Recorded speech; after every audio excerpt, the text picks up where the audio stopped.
नमस्कार, मैं हूं मृत्युंजय कुमार झा और अगले आधे घंटे के दौरान हम आपको बताएंगे कि आज आप कमोडिटी मार्केट में कहां पर मुनाफा कमा सकते हैं और आज बाजार से जुड़ी हुई कुछ बड़ी खबरें हैं, उसका क्या इंपैक्ट होगा मार्केट पर, यह हम आपको बताएंगे। साथ ही गुजरात में जिस तरह से बाढ़ से तबाही मची है, ग्राउंड रियलिटी क्या है, इस पर हम आपको अपडेट देंगे। लेकिन शुरुआत करते हैं बम्पर कॉल से, जहां पर आज आपको इंट्राडे में सबसे ज्यादा मुनाफा मिलने वाला है, ये हम आपको बताने जा रहे हैं।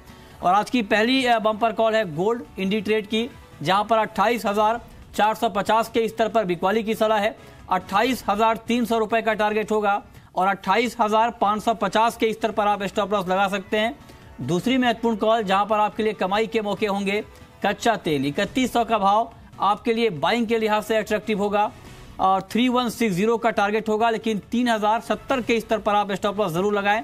और तीसरी कॉल जहां पर आप कमाई कर सकते हैं, मुनाफा कमा सकते हैं, यह हम आपको बता रहे हैं कच्चा तेल ही है।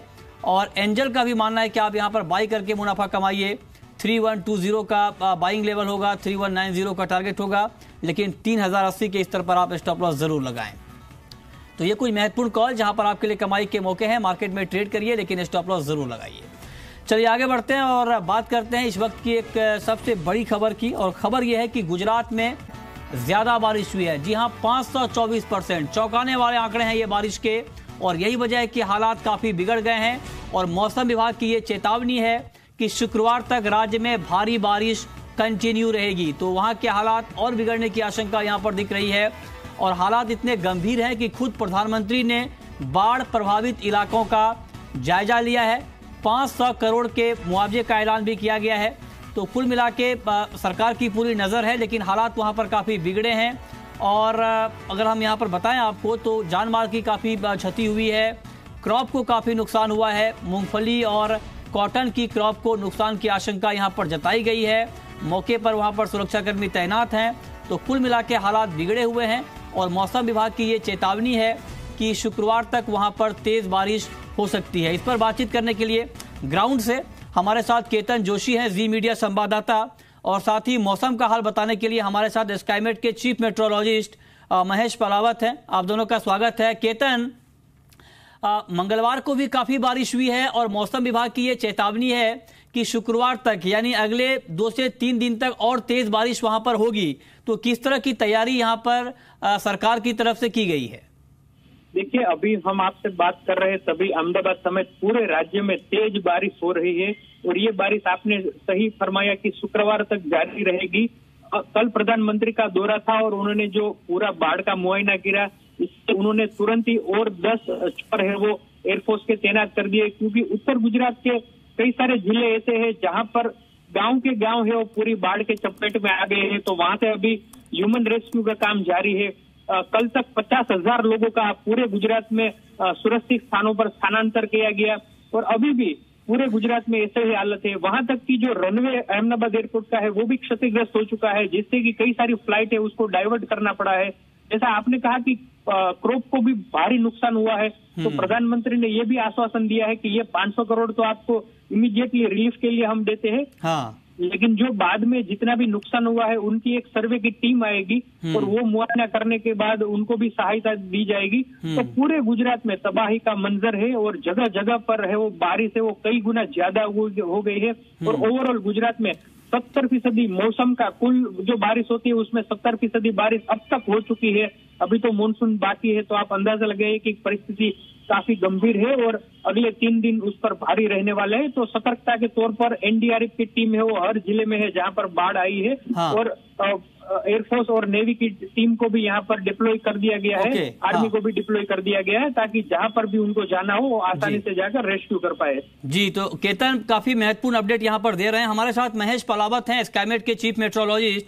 मिस्टर पलावत, कहा यह जा रहा है कि शुक्रवार तक राज्य में और भारी बारिश की आशंका बनी हुई है, कब तक वहां के हालात, गुजरात के हालात सामान्य हो सकते हैं? देखिए, जो अभी भारी बारिश हो रही है तो उसका रीजन था लो प्रेशर एरिया बना हुआ था। अब ये low pressure area south west Rajasthan की तरफ चला गया है, तो बारिश में तो अभी कमी आएगी, लेकिन जैसे एक्सट्रीमली हैवी रेन थी वो रेन नहीं होंगी, लेकिन मॉडरेट टू हैवी रेन अभी अगले 2 दिनों तक तो जारी रहेगी और शुक्रवार से जाकर के थोड़ा सा रिलीफ मिलना शुरू होगा। हाँ। हाँ। तो उसके बाद जैसे ही शुक्रवार के बाद आप कह सकते हैं कि 29 से एकदम क्लियर हो जाएगा, बहुत हल्की बारिश रहेगी। ओके। तो सिग्निफिकेंट रिलीफ उसके बाद मिलना शुरू हो जाएगा। ओके। और ये लो प्रेशर एरिया भी धीरे धीरे कमजोर हो जाएगा। जो आगे बारिश होगी उसकी इंटेंसिटी पहले इंटेंसिटी से धीरे धीरे कम ही रहेगी। ओके, ठीक है मिस्टर पलावत, जैसा कि आपने बताया कि अभी बारिश की संभावना बनी हुई है, राज्य के कौन कौन से ऐसे इलाके होंगे, कौन कौन से ऐसे जिले होंगे जहां पर आपको ज्यादा बारिश की आशंका दिख रही है?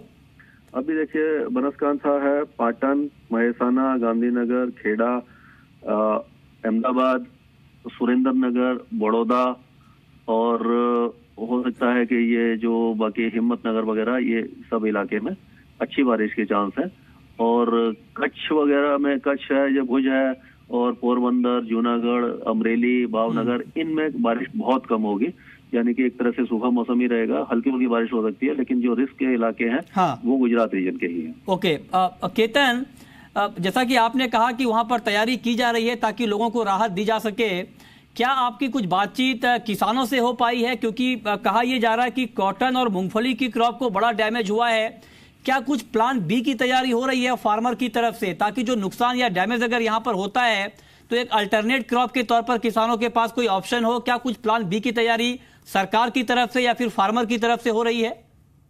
देखिए, जो पहला राउंड हुआ था बारिश का वो सौराष्ट्र में हुआ था, और सौराष्ट्र में सुरेंद्रनगर, राजकोट और कच्छ में भारी बारिश हुई थी, तो वहां पर बहुत बड़ा नुकसान हुआ है कृषि को।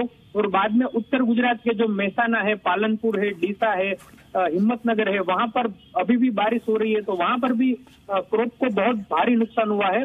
हाल फिलहाल तो सरकार ने इतना जरूर आश्वासन दिया है कि जितना नुकसान हुआ है किसानों को उनका मुआवजा दिया जाएगा, लेकिन किसान इतने बारिश से परेशान है कि वो अपना प्लान भी किस तरह से आगे बढ़ाए वो अभी तक उन्होंने तय नहीं किया, क्योंकि बारिश लगातार जारी है और जितना भी उन्होंने बुआई की थी मौसम की वो सारी धुल चुके हैं इन जिलों में। तो आगे जाकर अब वो अपना प्लान सरकार के साथ मिलकर तैयार करेंगे, लेकिन सरकार ने वो मुआवजे का ऐलान जरूर किया है। ओके, चलिए, बहुत बहुत शुक्रिया केतन आपका इस पूरे अपडेट के लिए। साथ ही महेश पलावत जी आपका भी बताने के लिए कि आगे बारिश की क्या स्थिति राज्य में रहने वाली है। तो एक बड़ी खबर, इस पर हम आपको आगे भी अपडेट देते रहेंगे। आप तस्वीरों के जरिए भी देख पा रहे हैं कि स्थिति कितनी भयावह है और किस तरह से बाढ़ ने वहां पर आफत मचाई है।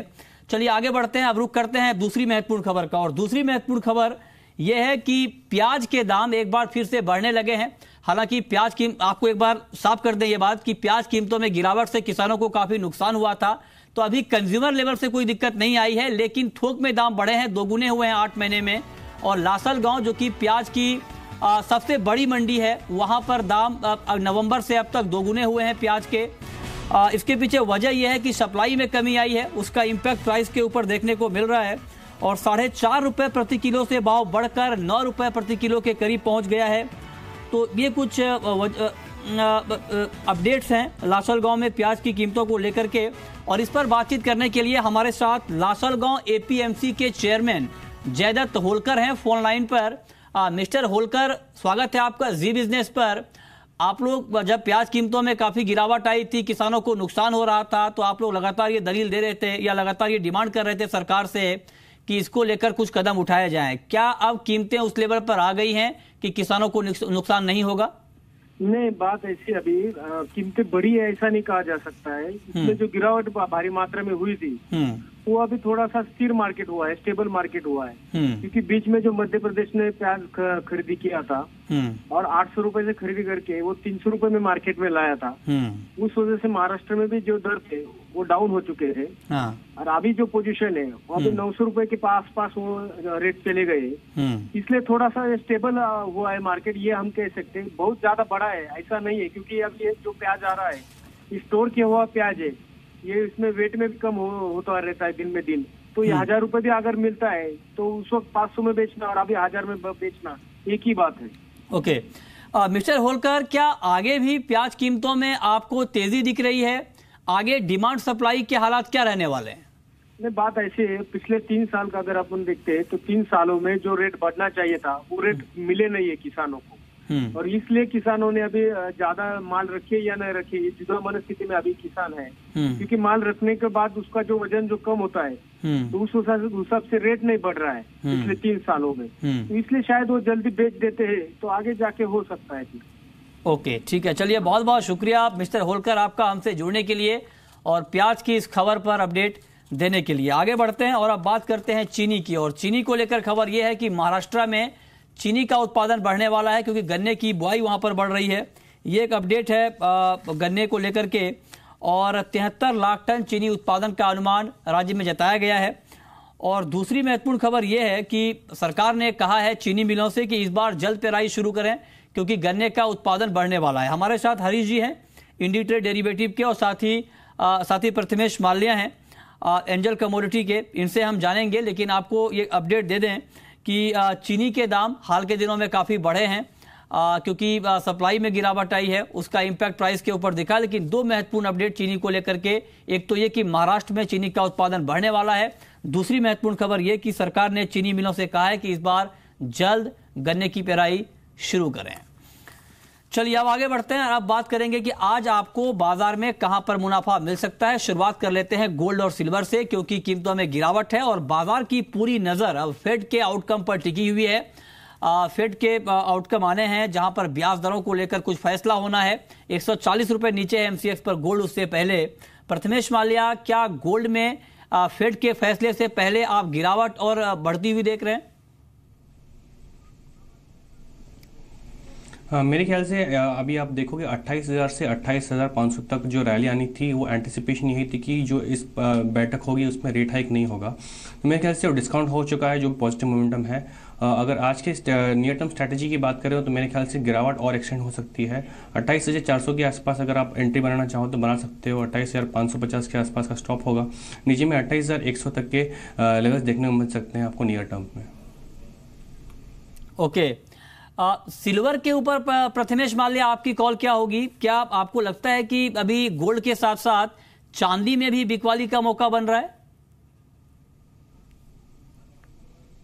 मेरे ख्याल से सिल्वर में यहाँ पे थोड़ा मैं कॉन्ट्रास्टिंग रहूँगा और सिल्वर में बाय साइड की स्ट्रैटेजी बनेगी, बिकॉज सारे बेस मेटल्स में पॉजिटिव मोमेंटम जारी है। तो सिल्वर ज़्यादातर बेस मेटल्स को फॉलो करता है। सो इन दैट सेंस अगर आप नियर टर्म स्ट्रैटेजी 1-2 दिन की स्ट्रैटेजी देख रहे हो तो सिल्वर में बाय रहना चाहिए है। तो सिल्वर में अगर आपको बाय करना है तो एंट्री पॉइंट सितंबर कॉन्ट्रैक्ट में 37,900 का होगा, स्टॉप लॉस होगा 37,600 का, और ऊपर में आपको 38,400 का आपको टारगेट्स रहेंगे। ओके, ठीक है। हरीश जी भी हमारे साथ जुड़े हैं इंडिट्रेड डेरिवेटिव के। हरीश, आपका टेक्निकल चार्ट बुलियन मार्केट को लेकर आज क्या कहता है? दुनिया भर के मार्केट की नजरें आज फेड के आउटकम पर टिकी हुई हैं। उससे पहले जो अमेरिका में आर्थिक आंकड़े आए हैं वो गोल्ड में प्राइस के लिहाज से नेगेटिव हैं क्योंकि कंज्यूमर कॉन्फिडेंस वहां पर बढ़ा है, डॉलर में रिकवरी आई है। ये तमाम ऐसी वजह हैं जिससे गोल्ड और सिल्वर की कीमतों पर दबाव बढ़ता है। आपको लगता है कि टेक्निकली भी मार्केट वीक है, बेचकर ही मुनाफा मिलेगा? See, I think technically, if you look at market is consolidating between 1,200 to 1,300 in a broad range. But if you look at near-term events, I think $1,205 से $1,259 $1,260 तक एक consistent रैली देखने को मिली है। तो कहीं ना कहीं मार्केट में एक करेक्शन की एक्सपेक्टेशन थी, and that is what we are witnessing now. I think अभी जो मार्केट है, I think 1260 on higher side and 1220, 1225 on lower side, ये बैंड में कुछ देर के लिए साइडवेज मूवमेंट दिखाने के चांसेस लग रहा है। एंड ऑल्सो डॉलर का भी जो रिसेंट डिक्लाइन काफी ओवरडन हो चुका है, तो there could be extended recovery in dollar also. तो all in all I think gold में भी अंडर प्रेशर, ये जो $1,245 जो चल रहा है, $10-15 तक का डाउन साइड पॉसिबिलिटी लग रहा है। ओके